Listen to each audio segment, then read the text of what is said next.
উপদেষ্টা পরিষদের পরিধি বাড়ানো হলো। 3 জন উপদেষ্টার মধ্যে 2 জনের কথা শুভ বলছিলেন যে তাদের অভিযোগে তাদের বিরুদ্ধে বৈষম্যবিরোধী ছাত্র আন্দোলন বিক্ষোভ করেছে, তাদের পদত্যাগ দাবি করেছে, অনেক বিষয় আছে। উপদেষ্টা পরিষদ বাড়ানোর অর্থটা কি? আপনার কি মনে হয় যে শুধুমাত্র কাজের গতি বাড়ানো, নাকি সরকারের দেখুন একটু আরো শক্ত প্রক্রিয়ায় দেশ পরিচালনা করতে চায়? সংস্কার সরকার যখন থাকবে তাকে নির্বাচনের জন্য পরিবেশ সৃষ্টি করতে হবে, মানুষের জানমালের নিরাপত্তা দিতে হবে, দেশের অখণ্ডতা সার্বভৌমত্ব রক্ষা করতে হবে, চলমান উন্নয়ন কাজগুলো করতে হবে এবং ম্যাসিভ সংস্কার করতে হবে। এবং যারা আজকে উপদেষ্টা হয়েছেন তাদের অনেকেই একাডেমিক্যালি খুবই সাউন্ড, ট্রেডিশনাল পলিটিক্যাল পার্টি থেকে তারা আসেননি। যারা কমিশনের সদস্য এবং চেয়ারম্যান হয়েছেন তারাও একাডেমিক্যালি সাউন্ড, অভিজ্ঞ, ট্রেডিশনাল পলিটিক্যাল পার্টি থেকে আসেনি। অর্থাৎ একটা ট্রেডিশনাল পলিটিক্যাল সিস্টেমে এই ব্যক্তিরা রাষ্ট্র পরিচালনার বা অবদান রাখার সুযোগ পেত না। তারা একটা সুযোগ পেয়েছে, সারা জীবন যা পড়েছে, যা পড়িয়েছে, যা পিএইচডি করেছে, যা গবেষণা করেছে, সেটা বাস্তবে রূপান্তর করার একটা সুযোগ পেয়েছে। জীবনে এরকম সুযোগ একটা মানুষ একবারই পায়, দুবার পায়, খুব কম। সেই সুযোগটা হেলায় ফেলায় সরিয়ে ফেললে দেশ আগাবে না, পিছিয়ে যাবে। দেখুন, ছাত্ররা, আপনি বললেন যে 2 জনের বিরুদ্ধে বৈষম্যবিরোধী ছাত্ররা ব্যানারে আন্দোলন করেছে, একাংশ শব্দটা চলে আসতেছে। যখনই কোনো এই ধরনের কোনো বিষয়তে ছাত্ররা বা জনতারা আন্দোলন করছে, তাদের সবাইকে এক জায়গায় দেখা যাচ্ছে না। অর্থাৎ তাদের মধ্যে আমরা একটা ডিফারেন্সিয়েট দেখতে পাচ্ছি।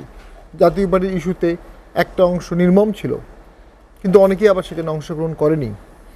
রাষ্ট্রপতি ইস্যুতে একটা অংশ ছিল, সেখানে একটা তারা সমাধান পায়নি।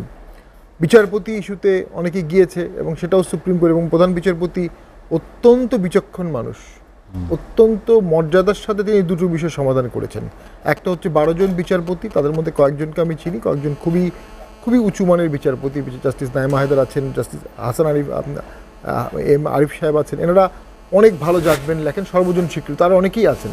তো তাদের অভাবটা তো সুপ্রিম কোর্টে চট করে পূরণ হবে না, কারণ তারা 10 বছর ধরে জজিইতি করেছেন, ব্যারিস্টার ছিলেন, ইউনিভার্সিটি অফ ক্যালিফোর্নিয়া পড়ে আসছেন, ঢাকা ভার্সিটি ফার্স্ট ছিলেন।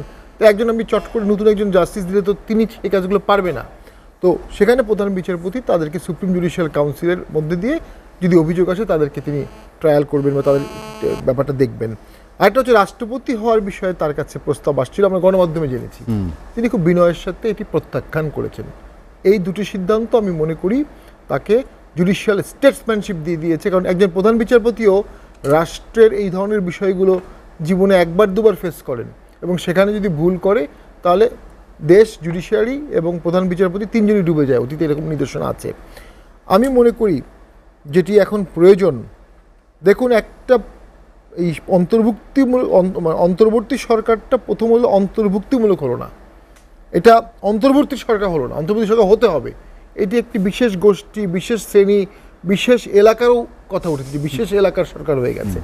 দেশ তো সবার, একটি এলাকা বা একটি গোষ্ঠী দিয়ে তো হতে পারে না। দেশ চালাতে আপনার সেনাবাহিনীর লোক লাগবে, পলিটিশিয়ান লাগবে, আমলা লাগবে, এনজিওর লোক লাগবে। শুধু একটি মাত্রিক নিলে আপনি একমাত্রিক হয়ে যাবেন।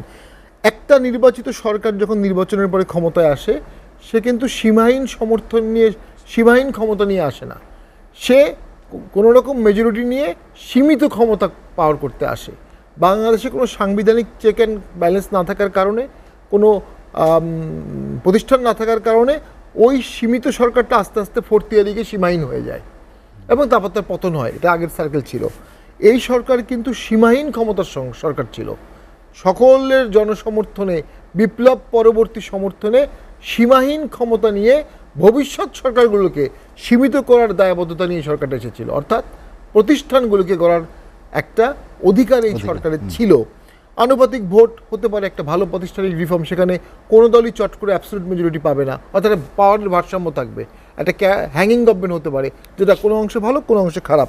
ক্ষমতার বিকেন্দ্রীকরণ, উপজেলা প্রশাসনকে স্ট্রং করা, প্রদেশ করা, দ্বিকক্ষ বিশিষ্ট আইনসভা করা, লোকাল গভর্নমেন্টকে স্ট্রেনথেন করা, human rights commission, university grants commission, telecommunication commission, energy regulatory commission, NSI, DGFI, সংখ্যালঘু কমিশন, এগুলো রিফর্ম করে ইন্ডিপেন্ডেন্ট করতে পারতো। কী করলে ইন্ডিপেন্ডেন্ট হবে সেটা করে ফেলতে পারতো। এগুলো কিন্তু এই সরকারি কাঠামোর মধ্যেই আছে। দেন হাইকোর্টে ইলেকশন কমিশনের সার্চ কমিটি করা হয়েছে আগের আইন অনুযায়ী। এই সময় নিরপেক্ষ লোক আসতেও পারে, কিন্তু এই আইন অনুযায়ী পরবর্তী সরকার যখন নির্বাচন কমিশন গঠন করবে সেটা কখনোই নিরপেক্ষ হবে না, কারণ সেখানে প্রাইম মিনিস্টারের একচ্ছত্র আধিপত্য আইনেই রয়ে গেছে। আমি দেখেছি, আইনটা স্ক্যান করেছি। সুপ্রিম কোর্টের বিচারপতি নিয়ে দেওয়া হচ্ছে, খুব ভালো। একটা আইন করলে কি হতো, যেখানে সরকারের সীমাহীন ক্ষমতা সীমিত হতো। এই সরকার নিজেই যদি নিজের ক্ষমতাগুলোকে সীমাহীন এক্সারসাইজ করে, ভবিষ্যৎ সরকারও করবে। সেটা এই সরকারকে নির্ধারণ করতে হবে। এই কাঠামো করার সরকার হচ্ছে এই সরকার। এটা কোনো দর্শন চর্চার সরকার না।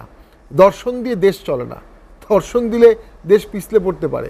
আজকে সমন্বয়করা, ছাত্ররা, জনতারা ব্যাপক আশা আকাঙ্ক্ষা নিয়ে দেশটা গড়তে যাচ্ছে, কিন্তু শুধু দর্শন দিয়ে দেশটি না গড়ে অ্যাকশন প্ল্যান করতে হবে, এবং অ্যাকশনেবল অ্যাকশন প্ল্যান, এবং দৃশ্যমান। এবং এটা খুব কঠিন কোনো কাজ না। কিছু কিছু বিষয় কঠিন, কিন্তু কিছু কিছু বিষয় একদম সোজা। আপনি সোজা বিষয়গুলোও এই সরকার করছে না, কঠিন বিষয়ও করছে না, তাহলে এটা তো স্ট্যান্ড ইডেল বাই হয়ে যাবে এক সময়।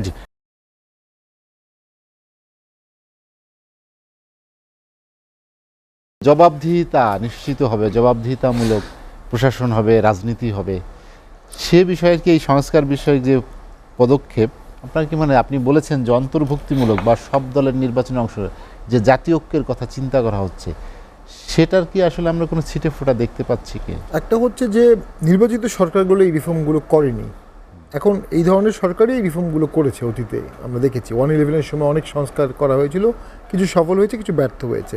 দেখুন, এই সরকার ব্যর্থ হলে অনেকগুলো কনসিকুয়েন্স হবে। সিভিল ওয়ারও হতে পারে, দেশ খানখানও হতে পারে, দেশ লিবিয়া হতে পারে, সিরিয়া হতে পারে, no government, no state, no control, আঞ্চলিক গভর্নমেন্ট, অনেক সেনাবাহিনী, অনেক কিছু হতে পারে। অনেকগুলো থিওরি ভাসছে, অনেকগুলো কনসিকুয়েন্সও ভাগছে। জেল থেকে জঙ্গি পালিয়ে গেছে, 100-র উপরে থানা থেকে অস্ত্র উঠ হয়েছে। এর অস্ত্রগুলো তো এখনও বাংলাদেশে আছে। এগুলো তো ভয়ঙ্কর ব্যাপার হবে যদি রাষ্ট্র কাঠামো ভেঙে পড়ে। সরকারকে ব্যর্থ হতে দেওয়া যাবে না। সরকারকে প্রয়োজনে অ্যাডাপ্টেবল, মডিফায়েবল হতে হবে, modifiable with the political parties. কারণ পলিটিক্যাল পার্টি তার এজেন্ডাগুলোকে বাস্তবায়ন করবে, অর্ডিন্যান্সগুলোকে পরবর্তীতে র্যাটিফাই করবে। এই সরকারের বৈধতাও তো পরবর্তী একটি সরকারই র্যাটিফাই করবে, এই সরকারের বৈধতা। যাই হোক, এয়ারপোর্ট একটি লাউঞ্জ হয়েছে, এটা আমি সাধুবাদ জানাই, কারণ আমি দীর্ঘদিন ধরে প্রবাসীদের অধিকার নিয়ে কাজ করছিলাম, দীর্ঘদিন 8 বছর ধরে, এবং কোনো সঠিক করতে পারিনি। 2.5% ইনসেন্টিভ, এটা আমাদের দাবির ফসল। এখন উচিত প্রবাসী যারা থাকবে তাদের passport renewal fee, visa renewal fee, no visa, এগুলো একদম মওকুফ করে দেওয়া উচিত। যারা বিদেশে প্রবাসীরা আছে, বিশেষ করে মালয়েশিয়া, সৌদি আরব, অন্য দেশে 24/7 365 ডেজ 10টা দেশের অ্যাম্বাসির অফিস খোলা থাকা উচিত। তারা প্রবাসীদের সেবা দেবে, কারণ তারা রেমিটেন্স দিচ্ছে বলেই বাংলাদেশ আছে। এখনও Bangladesh minus remittance, Bangladesh nothing. Remittance ছাড়া বাংলাদেশ কখনোই কিছু ছিল না।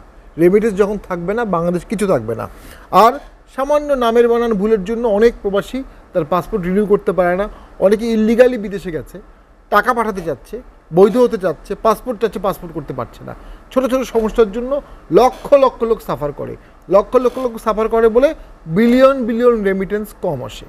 এই প্রবাসীদেরকে একটা কমফোর্টে নিয়ে রেমিটেন্স বাড়িয়ে দেশের অর্থনীতিটাকে শক্তিশালী করতে হবে। এটার জন্য সরকারকে পদক্ষেপ নিতে হবে। আমি মনে করি প্রবাসী কল্যাণ মন্ত্রণালয় একটি ভালো পদক্ষেপ নিয়েছে লাউঞ্জ খোলার মাধ্যমে। এই বিষয়ে আমাদের শত শত সুপারিশ আছে, পরীক্ষিত সুপারিশ। ORB, RMMRU, parliamentary caucus on migration and development, civil society forum for migration right, এরকম অসংখ্য অর্গানাইজেশন আছে, ওকাব। এরা সবাই মিলে কিন্তু আমরা 6 বছর ধরে অনেক প্রস্তাব যাচাই বাছাই করে তৈরি করা আছে। প্রবাসীর বাজেট সবসময় কম ছিল, বাজেট এবার বাড়িয়ে দেওয়া হোক।